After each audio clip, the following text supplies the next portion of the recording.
25 বছরের যুবক 80 বছরের এক বৃদ্ধার সাথে কুকর্ম করেছে। আর সেটা ঘটেছে আমাদের এই পশ্চিমবঙ্গের বীরভূমে সিউড়িতে হয়েছে। ওই বৃদ্ধা ঘরে ছিল, অন্ধকার রাতে ওই যুবক তার ঘরে ঢুকে তাকে হাত পাও বেঁধে মুখ চেপে তার সাথে এই কুকর্ম করে। চিন্তা করে দেখেছেন? যখন আশেপাশের মানুষ জানতে পারে তখন ওনার কাছে গেলে উনি তখন কান্নাকাটি করে ঘটনাটা খুলে বলে। তারপরে ওই বৃদ্ধাকে নিয়ে থানায় যাওয়া হয়। আর জানা গেছে ওই যুবকের নাম হচ্ছে সঞ্জয় বাউরি। চিন্তা করে দেখেছেন আমাদের সমাজ কোন পর্যায়ে পৌঁছে গেছে?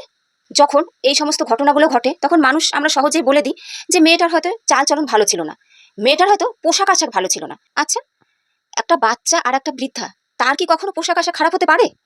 তো জানা গেছে যে ছেলেটা নাকি নেশা করে এই ঘটনা ঘটিয়েছে। তাহলে কি বলবো, যে নেশার দোষ? তাহলে নেশাটাকে কিভাবে বন্ধ করা যায় অবশ্যই জানাবে। যখন একটা নেশা করে জ্ঞান থাকে না, তাহলে সেরকম নেশা কেন করতে হবে? কেন করতে হবে সেরকম নেশা? সত্যি বিশ্বাস করুন, এই ঘটনাটা শোনার পরে মানে এতটাই খারাপ লাগছে কি বলবো আর।